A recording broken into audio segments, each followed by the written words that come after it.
ఇది IQ13 IQ ఈ సంవత్సరం లాంచ్ చేసిన వాళ్ళ ఫ్లాగ్షిప్ ఫోన్ అనమాట. స్నాప్డ్రాగన్ 8 ఎలైట్ ప్రాసెసర్ తో వస్తుంది. అన్నింటిలోకి తక్కువ రేట్ కి 8 ఎలైట్ ప్రాసెసర్ దొరికేది ఈ యొక్క ఫోన్ లోనే. ఇంతకన్నా తక్కువకి మీకు 8 ఎలైట్ ఏ ఫోన్ లో రాదనమాట. రేపు OnePlus 13 వచ్చినా వేరే ఏ ఫోన్ వచ్చినా కూడా దీనికన్నా ఎక్కువే ఉంటుంది ప్రైస్. అయితే ఈ ప్రాసెసర్ నేను టెస్ట్ చేయడం ఫస్ట్ టైం, కొత్త ప్రాసెసర్ ఇది. నా దగ్గర ఉన్నంత టైంలో 90% ప్రాసెసర్ టెస్ట్ చేసా. సో ఎలా అనిపించింది నాకు, ఏమైనా హీటింగ్ ఇష్యూస్ ఉన్నాయా, గేమ్స్ ఆడడానికి ఫోన్ బాగుంటుందా, లేదంటే ఇంకా ఏమైనా నెగిటివ్స్ ఉన్నాయా, ఇవన్నీ డీటెయిల్ గా మాట్లాడుకుందాం. ఫస్ట్ బాక్స్ చూసుకుంటే బాక్స్ చూడడానికి ఏ విధంగా ఉంటుంది. ఇది BMW పార్ట్నర్షిప్ తో వస్తుంది. బాక్స్ లో మనకు అన్ని ఉంటాయి. ఫోన్ తో పాటు కేస్ ఉంటుంది, ప్రీ అప్లైడ్ స్క్రీన్ గార్డ్ ఉంటుంది, పేపర్ వర్క్ ఉంటుంది, 120 watts charger, type C cable అన్ని బాక్స్ లో ప్రొవైడ్ చేస్తారు. బయట దేనికోసం ఎత్తుకోవాల్సిన పని లేదు. అండ్ కేస్ కూడా ట్రాన్స్పరెంట్ కేస్ ఇచ్చారు, మీకు వేసుకున్నా కూడా లుక్ ఏం డ్యామేజ్ అవ్వట్లేదు. ఇది 2 కలర్స్ లో వస్తుంది. గ్రే కలర్ ఒకటి ఉంటుంది అండ్ ఇది వైట్ కలర్ లెజెండ్ ఎడిషన్. ఇది వైట్ అంటే ఇది ప్యూర్ పాలరాయి వైట్ కాదు, కొంచెం లిటిల్ బిట్ గ్రే మిక్స్ అయింది. మీకు కెమెరాలో చూడడానికి ప్యూర్ వైట్ కనిపిస్తుంది కానీ కలర్ తో చూస్తుంటే మాత్రం కొంచెం గ్రే మిక్స్ అయింది. బట్ లుక్ మాత్రం చాలా బాగుంది. కంప్లీట్ గా మనకి మెటల్ బాడీతో వస్తుంది. ఫ్రంట్ మనకి స్కాట్ సెన్సేషన్ గ్లాస్ తో ప్రొటెక్షన్ ఇచ్చారు. కొంచెం ఫోన్ బల్కీ అనిపిస్తుంది, కొంచెం లావుగా అనిపిస్తుంది పట్టుకుంటే. వెయిట్ ఇది 217 గ్రామ్స్ వెయిట్ ఉంది. ఎందుకంటే ఇది 6000 mAh బ్యాటరీ కాబట్టి యూజ్ చేసినప్పుడు కొంచెం బల్కీ ఫీలింగ్ ఉంటుంది. పైన సెకండరీ నాయిస్ క్యాన్సిలేషన్ మైక్ ఉంది, సెకండరీ స్పీకర్ ఉంది, right side volume up and down buttons, power button ఉంది, కింద మెయిన్ స్పీకర్ ఉంది, టైప్ సి పోర్ట్ ఉంది, మెయిన్ మైక్ ఉంది అండ్ సిమ్ ట్రే ఉంది. ఇది డ్యూయల్ సిమ్ స్లాట్ తో వస్తుంది. అట్ ఎ టైం 2 సిమ్ కార్డులు పెట్టుకోవచ్చు. బ్యాక్ సైడ్ కెమెరా మాడ్యూల్ ఉంది కదా, ఈ కెమెరా మాడ్యూల్ లోనే IR బ్లాస్టర్ కూడా ప్రొవైడ్ చేస్తారు. సో మీరు దీంతో ఏసీని టీవీని రిమోట్ లా కంట్రోల్ చేసుకోవచ్చు. అండ్ ఇక్కడ కెమెరా మాడ్యూల్ చుట్టూతా LED లైట్స్ ప్రొవైడ్ చేస్తారు. అది మనం కస్టమైజ్ చేసుకోవచ్చు, మనకి నచ్చిన కలర్ పెట్టుకోవచ్చు. మన కాల్స్ వచ్చినప్పుడు కానీ, నోటిఫికేషన్స్ వచ్చినప్పుడు కానీ, ఏదైనా సాంగ్స్ ప్లే చేసినప్పుడు కానీ ఇవి లైట్లు బ్లింక్ అవుతూ ఉంటాయి. మనం నథింగ్ ఫోన్స్ లో చూస్తాం కదా గ్లిఫ్ ఇంటర్ఫేస్ అని, కొంచెం సిమిలర్ గా ఉంటుంది. కాకపోతే దీని వల్ల పెద్ద యూజ్ అనిపించలేదు. ఎందుకంటే మీరు ఫోన్ యూజ్ చేసినప్పుడు స్క్రీన్ చూస్తారు కానీ వెనక ఏం జరుగుతుందో మనకు కనిపించదు. ఇది ప్రాక్టికల్ గా అంత యూస్ఫుల్ ఫీచర్ కాదు. అండ్ ఇది ఆప్టికల్ ఫింగర్ ప్రింట్ సెన్సార్ తో వస్తుంది. అసలు జస్ట్ అలా టచ్ చేసే చాలు మిల్లీ సెకండ్స్ లో ఆన్ అయిపోతుంది. యాక్యురసీ మాత్రం అసలు ఎక్కడ ప్రాబ్లం లేదు, కరెక్ట్ గా ఓపెన్ అవుతుంది. అండ్ ఇది IP68+69 రేటింగ్ తో వస్తుంది. అంటే నార్మల్ వాటర్ రెసిస్టెంట్, మీరు వాటర్ లో పడేసినా కూడా ఇది 50 మీటర్స్ వరకు సర్వే అవుద్ది. అండ్ IP69 దేనికంటే వాటర్ జెట్స్ ని సర్వే అవుతుంది అనమాట. ఫోర్స్ గా ఏదైనా వాటర్ పడ్డా లేదంటే ట్యాప్ కింద పెట్టినా కూడా వాటర్ జెట్స్ ని కొంతసేపు వరకు సర్వే అవుతుంది. ఫస్ట్ థింగ్ ఈ ఫోన్ లో బాగా అట్రాక్టివ్ గా అనిపించేది డిస్ప్లే. ఇది 6.82 ఇంచ్ 2K AMOLED డిస్ప్లే. ఇది LTPO ప్యానల్ తో వస్తుంది. 1 హెర్ట్జ్ నుంచి 120 హెర్ట్జ్ వరకు మనం యూజ్ చేసే పని బట్టి ఆటోమేటిక్ గా రిఫ్రెష్ రేట్ ని అడ్జస్ట్ చేసుకుంటుంది. అండ్ ఇది 144 హెర్ట్జ్ రిఫ్రెష్ రేట్ అంటున్నారు కానీ ఎక్కడ చూసినా మీరు ఇది యాక్చువల్ గా 120 హెర్ట్జ్ రిఫ్రెష్ రేట్ తోనే వస్తుంది. మీరు జనరల్ యూస్ లో ఇన్స్టాగ్రామ్, ఫేస్బుక్, యూట్యూబ్ ఏది చూసినా కూడా మీకు మాక్సిమం 120 హెర్ట్జ్ మాత్రమే కనిపిస్తుంది. గేమ్స్ అప్పుడు మాత్రం ఇది 144 హెర్ట్జ్ చూపిస్తుంది తప్ప నార్మల్ యూసేజ్ లో మాత్రం ఇది మాక్సిమం 120 హెర్ట్జ్ రిఫ్రెష్ రేట్ మాత్రమే చూపిస్తుంది. అండ్ ఇది HDR10+ సపోర్ట్ చేస్తుంది. కాకపోతే Dolby vision, Dolby Atmos certifications అయితే లేవు. బ్రైట్నెస్ ఇక్కడ నాకు కొద్దిగా బ్రైట్నెస్ ఇంకొంచెం ఇచ్చుంటే బాగుంది అనిపించింది. ఇండోర్ లో సఫిషియంట్, అరౌండ్ 1200 nits దాకా వస్తుంది. And peak brightness HDR content చూసినప్పుడు పీక్ బ్రైట్నెస్ కూడా బానే ఉంది. అప్రాక్సిమేట్లీ 2750 nits దాకా వస్తుంది brightness, more than enough. But outdoor వెళ్ళినప్పుడు మాత్రం కొంచెం నాకు బ్రైట్నెస్ ఇంకొంచెం ఇచ్చుంటే బాగుంది అనిపించింది. అవుట్డోర్ లో ఇది నేను చెక్ చేసినప్పుడు 1200 nits మాత్రమే వస్తుంది, అంతకుమించి రావట్లా. సన్లైట్ విజిబిలిటీ అంత క్లియర్ గా లేదు, కొంచెం బ్రైట్నెస్ ఇచ్చుంటే బాగుండేది. అపార్ట్ ఫ్రమ్ దట్ డిస్ప్లే చాలా బాగుంటది. కలర్స్ కానీ క్వాలిటీ కానీ చాలా ఎక్సలెంట్ ఉంటుంది. వైబ్రెంట్ ఎన్వైరన్మెంట్ సపోర్ట్ తో వస్తుంది. అమెజాన్ ప్రైమ్, నెట్ఫ్లిక్స్ ని HD క్వాలిటీలో చూడొచ్చు. అండ్ సెట్టింగ్స్ లో మీకు డిస్ప్లే సెట్టింగ్స్ లో visual enhancement, MEMC and super resolution అని 2 ఆప్షన్స్ ఉంటాయి. ఈ 2 ఆన్ చేసి పెట్టుకోండి, మీకు వీడియోస్ ఏమైనా చూసినప్పుడు ఇంకా మంచి ఎక్స్పీరియన్స్ ఉంటుంది. అండ్ ఈ స్టీరియో స్పీకర్స్ తో వస్తుంది. పైన సపరేట్ ఇయర్ పీస్ నుంచి కాదు, సపరేట్ గా స్పీకర్ ఇచ్చారు. పైన కింద మెయిన్ స్పీకర్ ఉంది. స్టీరియో సెపరేషన్ అయితే ఎగ్జాక్ట్ 50-50 అయితే లేదు, 60-40 రేషియోలో ఉంది. సౌండ్ అయితే చాలా లౌడ్ ఉంది, క్లారిటీ కూడా బానే ఉంది. కాకపోతే డాల్బీ అట్మాస్ అయితే లేదు దీనిలో. ఓవరాల్ గా డిస్ప్లే అండ్ సౌండ్ క్వాలిటీ ఖచ్చితంగా మనం సాటిస్ఫై చేస్తుంది. అండ్ నెక్స్ట్ పర్ఫార్మెన్స్, ఇది స్నాప్డ్రాగన్ 8 ఎలైట్ ప్రాసెసర్ తో వస్తుంది. నేను ఈ ప్రాసెసర్ టెస్ట్ చేయడం ఫస్ట్ టైమే. అండ్ పర్టికులర్ గా ఈ ఫోన్ లో స్నాప్డ్రాగన్ 8 ఎలైట్ తో పాటు సూపర్ కంప్యూటింగ్ Q2 చిప్ కూడా తీసుకొచ్చారు. ఇది డిస్ప్లే ఎన్హాన్స్ చేయడం కోసం. ఫస్ట్ స్కోర్స్ చూసుకుందాం, తర్వాత రియల్ టైం పర్ఫార్మెన్స్ చెప్తా. Antutu bench mark score run చేసినప్పుడు వీళ్ళు క్లెయిమ్ చేయడం 3 million దాకా వస్తుంది అన్నారు కానీ నాకు మాక్సిమం 2.8 million వచ్చింది, అంతకుమించి రాలేదు. సరే వాళ్ళ ల్యాబ్ కండిషన్స్ లో టెస్ట్ చేస్తారు కాబట్టి అది మనకి రాదు. బట్ 2.8 million అనేది మంచి స్కోరే. అండ్ గీక్ బెంచ్ స్కోర్స్ కూడా చాలా బాగా వచ్చాయి. సింగిల్ కోర్ లో 3070 అండ్ మల్టీ కోర్ లో 9537 వచ్చింది. చాలా మంచి స్కోర్స్ ఇవి. అండ్ CPU థ్రోటల్ టెస్ట్ చేసినప్పుడు నాకు ఒక్కోసారి ఒక రకంగా వచ్చింది. ఫస్ట్ ఒక 2-3 సార్లు రన్ చేసినప్పుడు నో థ్రోటల్ డిటెక్టెడ్ అని వచ్చింది. అంటే అసలు థ్రోటల్ అవ్వలేదు. 2-3 సార్లు ట్రై చేసినా అలాగే వచ్చింది. మళ్ళీ నెక్స్ట్ డే ఇంకోసారి ట్రై చేసినప్పుడు ఒకసారి 92% థ్రోటల్ అయింది, ఒకసారి 84% థ్రోటల్ అయింది. బట్ స్టేబుల్ గానే ఉంది. 80 అబౌవ్ ఉందంటే ఓకే, పెద్ద ఇష్యూ లేనట్టే. కాకపోతే మేజర్ ప్రాబ్లం ఏంటంటే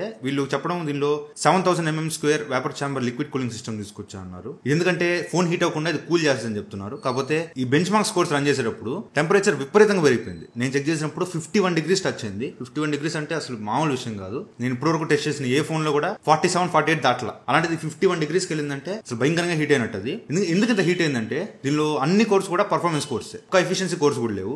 6 పర్ఫార్మెన్స్ కోర్స్ ఉంటే 2 ప్రైమ్ కోర్స్ ఉంటాయి, అన్ని పీక్ అనమాట. అందువల్ల ఎక్కువ థ్రోటల్ చేసినప్పుడు భయంకరమైన హీట్ వచ్చింది. సరే బెంచ్ మార్క్స్ రన్ చేసినప్పుడు హీట్ వచ్చింది ఓకే. రియల్ టైమ్ లో గేమ్స్ ఆడేటప్పుడు అలా ఉందంటే మాత్రం గేమింగ్ ఇది 144 హెర్ట్జ్ రిఫ్రెష్ రేట్ సపోర్ట్ చేస్తుంది. BGMI మీరు స్మూత్ ఎక్స్ట్రీమ్ ప్లస్ లో ఆడొచ్చు. ఎక్స్ట్రీమ్ ప్లస్ అంటే 120 FPS లో BGMI చాలా మంచి ఎక్స్పీరియన్స్ ఉంది. అండ్ దాంతో పాటు మీరు గేమ్స్ ఆడేటప్పుడు 4D vibration, game visual enhancement, game frame interpolation ఇలాంటి సెట్టింగ్స్ అన్ని ఆన్ చేసి పెట్టుకోండి, మీకు ఇంకా మంచి ఎక్స్పీరియన్స్ ఉంటుంది గేమ్ ఆడేటప్పుడు. నేను మాత్రం ఈ ప్రాసెస్ టెస్ట్ చేయడం కోసం కంటిన్యూస్ గా 4 గంటలు ఆపకుండా కంటిన్యూస్ 4 గంటలు BGMI జెన్షన్ ఇంపాక్ట్ ఈ రెండు కంటిన్యూస్ గా ఆడాను. ఏసీ లేదు రూమ్ లో, ఫ్యాన్ వేసుకుని ఆడాను. ఈ 4 అవర్స్ లో నాకు పీక్ రిజిస్టర్ అయిన టెంపరేచర్ ఎంత తెలుసా? 38-39 అంతే, అంతకు మించి దాటలేదు. చాలా కంట్రోల్ గా ఉంది టెంపరేచర్. గెన్షన్ ఇంపాక్ట్ ఆడుతున్నప్పుడు ఇంకా పెరుగుద్ది అనుకున్నా, బట్ 37 లోనే ఉంది, అంతకు మించి పెరగలేదు. అండ్ గేమ్ ఆడుతున్న సేపు అసలు ఒక ఫ్రేమ్ డ్రాప్ లేదు, ఒక ల్యాగ్ లేదు, స్ట్రక్ అవ్వడం లేదు, చాలా స్మూత్ గా వెళ్తుంది గేమ్. 4 గంటలు ఎంతసేపు ఎంత హెవీ గ్రాఫిక్స్ లో ఆడినా కూడా అస్సలు ఫోన్ హీట్ అవ్వాల. కాకపోతే మీరు గేమ్ ఆడుతున్నప్పుడు ఇలా పట్టుకుంటారు కాబట్టి, ఎంత మెటల్ బాడీ కాబట్టి మీకు కొంచెం ఫోన్ వేడిగా ఉన్నట్టు అనిపిస్తుంది. టెంపరేచర్ చెక్ చేస్తే అది మాక్సిమం 37, 38, మహా 39 ఉంటుంది తప్ప ఫోన్ అయితే అసలు గేమ్స్ ఆడేటప్పుడు హీటింగ్ ఇష్యూ లేనే లేదు. ఓన్లీ మీరు బెంచ్ మార్క్స్ రన్ చేసినప్పుడు మాత్రమే టెంపరేచర్ అసలు బీభత్సంగా పెరిగిపోతుంది. 51 degrees వెళ్ళింది, దారుణం అది. అందులో కొత్త ఫీచర్ ఒకటి తీసుకొచ్చారు, డైరెక్ట్ డ్రైవ్ పవర్ సప్లై అని. అంటే మీరు గేమ్స్ ఆడేటప్పుడు ఛార్జింగ్ కనెక్ట్ చేస్తే పవర్ అనేది డైరెక్ట్ గా బ్యాటరీకి వెళ్లకుండా డైరెక్ట్ సర్క్యూట్ కి వెళ్ళదు అనమాట. ఇది కొత్త టెక్నాలజీ తీసుకొచ్చింది. జనరల్ గా మనం ఛార్జింగ్ పెట్టినప్పుడు ఫస్ట్ బ్యాటరీకి ఛార్జ్ వెళ్ళద్ది, బ్యాటరీ నుంచి సర్క్యూట్ కి వెళ్ళద్ది. బట్ ఈ ఫోన్ లో మనం ఛార్జింగ్ పెట్టగానే డైరెక్ట్ గా సర్క్యూట్ కి వెళ్ళిపోద్ది. దానివల్ల ఏంటంటే మీరు గేమ్స్ ఇంకా ఎఫిషియెంట్ గా ఆడుకోవచ్చు. అలాగూ టెస్ట్ చేసాం, మళ్ళీ ఛార్జింగ్ పెట్టినప్పుడు ఏమైనా హీట్ అవుద్ది అని చెప్పేసి. అస్సలు అబ్బే 37, 38 అంతే, 38 దాటలేదు అసలు. టెంపరేచర్ అయితే చాలా కంట్రోల్ గా ఉంది. గేమర్స్ ఖచ్చితంగా ఈ ఫోన్ తీసుకోవచ్చు. ప్రాసెసర్ లో అసలు ఎలాంటి ప్రాబ్లం లేదు, చాలా బాగుంది. నెక్స్ట్ కెమెరాస్, ఇది బ్యాక్ సైడ్ 3 కెమెరాస్ ఉంటాయి. 50 MP main camera, Sony IMX 921 sensor తో వస్తుంది, ఆప్టికల్ ఇమేజ్ స్టెబిలైజేషన్ సపోర్ట్ చేస్తుంది. And 50 MP ultra wide angle camera and 50 MP telephoto camera, ఇది సోనీ IMX 816 సెన్సార్ తో వస్తుంది. అండ్ ఫ్రంట్ 32 MP కెమెరా ఉంటుంది.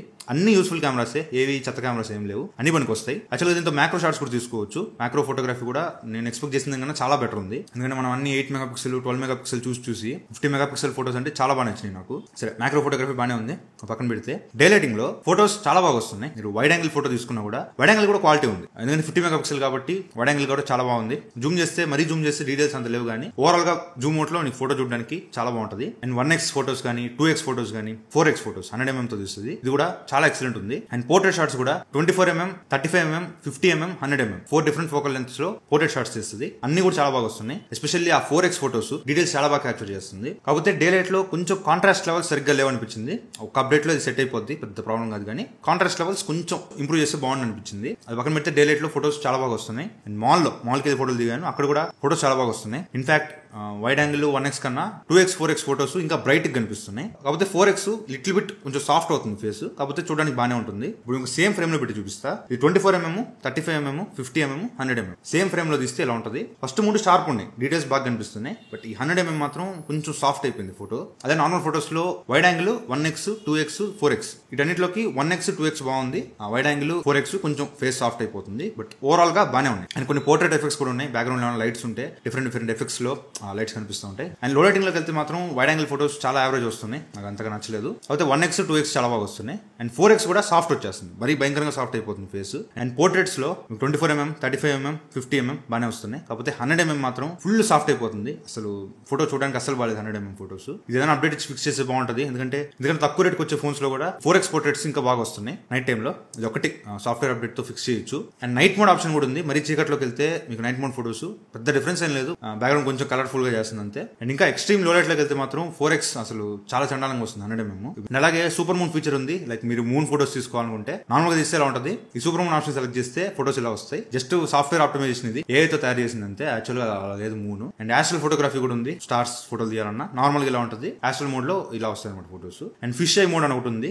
ఇదేదో కొన్ని ఎఫెక్ట్స్ లాగా అనుకోండి, క్రిస్టల్ బాల్ అని, ఆస్ట్రాయిడ్ అని, రాబిట్ హోల్ అని కొన్ని ఫిల్టర్స్ ఉన్నాయి. వీడియోస్ గురించి చెప్పడం మర్చిపోయా. యాక్చువల్ గా దీనిలో 8K వీడియోస్ కూడా రికార్డ్ చేసుకోవచ్చు. బట్ ఎవరు పెద్దగా చేసుకోరు, నేనైతే 4K రికార్డ్ చేసా. ఇది 4K 60 FPS లో స్టెబిలైజేషన్ ఉంటుంది, ఆప్టికల్ ఇమేజ్ స్టెబిలైజేషన్. 4K లో వీడియో క్వాలిటీ చాలా బాగుంది. అండ్ అల్ట్రా స్టెబిలైజేషన్ మోడ్ ఉంది, అంటే OIS, EIS రెండు ఒకేసారి యాక్టివేట్ అవుతాయి. ఇది మీకు 1080p 60 FPS లో వస్తుంది. ఇది కూడా బాగానే ఉంది డే లైటింగ్ లో. అండ్ బోకే వీడియో కూడా ఉంటుంది, బ్యాక్గ్రౌండ్ బ్లర్ అయ్యేది. ఇది 1080p 30 FPS లో వస్తుంది. ఇది కూడా ఓకే, డీసెంట్ బాగానే ఉంది. అండ్ లో లైటింగ్ లోకి వెళ్తే మాత్రం 4K 60 FPS శాంపుల్ బాగుంది, బ్రైట్ గా కనిపిస్తుంది. డీటెయిల్స్ కూడా బాగానే ఉన్నాయి. కాకపోతే అల్ట్రా స్టెబిలైజేషన్ ఆన్ చేస్తే 1080p 60 FPS లో మరీ చీకటిగా వచ్చేసింది, మళ్ళీ డార్క్ అయిపోయింది.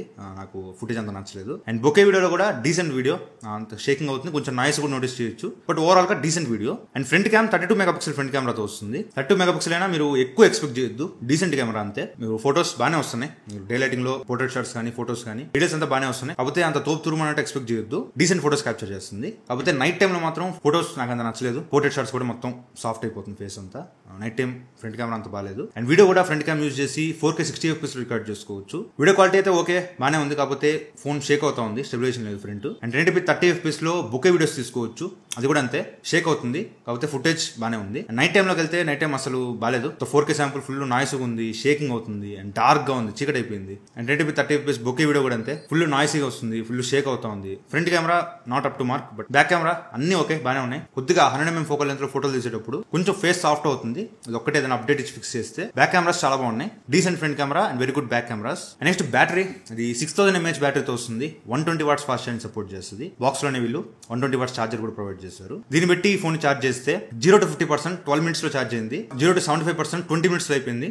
అండ్ ఫుల్ ఛార్జ్ 0 to 100 మీకు 30 minutes లో అయిపోతుంది, కరెక్ట్ గా 30 minutes లో అయిపోయింది. అది స్క్రీన్ టైం ఎంత వస్తుందంటే, నేను టెస్ట్ చేసినప్పుడు కంప్లీట్ గా గేమింగ్ మీద టెస్ట్ చేశాను, ఎందుకంటే ప్రాసెసర్ ఎక్కువ పవర్ కన్స్యూమ్ చేస్తుందో లేదో చూద్దామని పీక్ లో పెట్టేసాన్ని. 144Hz రిఫ్రెష్ రేట్, 120 FPS లో గేమ్స్ ఆడాను అండ్ డేటా మీద ఆడాను. BGMI ఒక 2.5 hours ఆడాను అండ్ గెన్షిన్ ఇంపాక్ట్ 2.5 hours ఆడాను. అటు ఇటు కలిపి మొత్తం మీద 5 hours 10 minutes స్క్రీన్ టైం వచ్చింది అండ్ ఇంకో 10% బ్యాటరీ మిగిలింది. మహా అయితే ఓన్లీ గేమ్స్ ఆడాలనుకున్నా కూడా ఇది 5.5 hours బ్యాటరీ బ్యాకప్ ఇస్తుంది. ఇది ఎక్స్ట్రీమ్లీ గుడ్, ఎందుకంటే జనరల్ యూసేజ్ లో ఈజీగా మీకు 7 to 8 hours బ్యాటరీ బ్యాకప్ ఈజీగా వచ్చేస్తుంది. అంత హెవీగా యూజ్ చేసినా కూడా 5.5 hours వచ్చిందంటే వెరీ గుడ్ బ్యాటరీ బ్యాకప్. ఇక్కడ బ్యాటరీ డ్రైన్ అవుతున్న ఇష్యూ కానీ బ్యాటరీ డ్రాప్ అవుతున్న ఇష్యూ కానీ ఎక్కడ నోటీస్ చేయలేదు. బ్యాటరీ కూడా స్టేబుల్ గానే ఉంది. అండ్ ఇది 12GB RAM and 16GB RAM models తో వస్తుంది, 8GB అసలు ఆప్షన్ లేదు, ఇది 12 or 16, అది కూడా LPDDR5X అల్ట్రా ర్యామ్ తో వస్తుంది. ర్యామ్ మేనేజ్మెంట్ ఎక్సలెంట్ ఉంది, మీకు హెవీ గేమ్స్ కూడా ర్యామ్ మెమరీలో బాగా ఉంచుకుంటుంది. And storage 256GB or 512GB తో వస్తుంది. UFS 4.1 స్టోరేజ్ తో వస్తుంది. డేటా ట్రాన్స్ఫర్ స్పీడ్స్ కూడా బాగానే ఉన్నాయి, ఎక్కడ ప్రాబ్లం లేదు. అండ్ పోర్ట్ కూడా చెప్పడం మర్చిపోయా, ఇది Type-C 3.2 Gen 1 పోర్ట్ తో వస్తుంది. ఈ పోర్ట్ వల్ల అడ్వాంటేజ్ ఏంటంటే, మీరు ఎల్గాటో లాంటి స్ట్రీమింగ్ డివైస్ కనెక్ట్ చేసుకుని ఏదైనా లైవ్ స్ట్రీమ్ చేయాలనుకున్నా కూడా ఈ ఫోన్ తో మీరు లైవ్ స్ట్రీమ్స్ చేసుకోవచ్చు. దీనికి మంచి అడ్వాంటేజ్ ఇది. అండ్ ఇది అవుట్ ఆఫ్ బాక్స్ Android 15 తో వస్తుంది, FunTouchOS 15 తో వస్తుంది. వీళ్ళు చెప్పడం 4 years Android updates and 5 years security updates promise చేస్తున్నారు. అండ్ ఇది కస్టమ్ డైలర్ తో వస్తుంది, మీరు కాల్ రికార్డింగ్ చేసుకోవాలనుకున్నా కూడా డైరెక్ట్ కాల్ రికార్డింగ్ చేసుకోవచ్చు. అవతల పర్సన్ కి కాల్ రికార్డింగ్ నోటిఫికేషన్ వినిపిదు. అండ్ ఇది కస్టమ్ UI కాబట్టి యాప్ లాక్ వేసుకోవడం, యాప్స్ హైడ్ చేసుకోవడం, డ్యూయల్ యాప్స్, ఇలా అన్ని ఫీచర్స్ ఉంటాయి. అండ్ NFC సపోర్ట్ తో వస్తుంది, IR బ్లాస్ట్ ఉంటుంది, ఆల్వేస్ ఆన్ డిస్ప్లే సపోర్ట్ చేస్తుంది. అన్ని బాగున్నాయి. ఆల్వేస్ ఆన్ డిస్ప్లే లో కూడా చాలా ఆప్షన్స్ ఉన్నాయి, అంతా బాగానే ఉంది ఫోన్ లో. ఏం నచ్చలేదు ఈ ఫోన్ లో అంటే మాత్రం UI 20,000 25,000 దాకా అడ్జస్ట్ అవ్వచ్చు బ్లోట్వేర్ తో.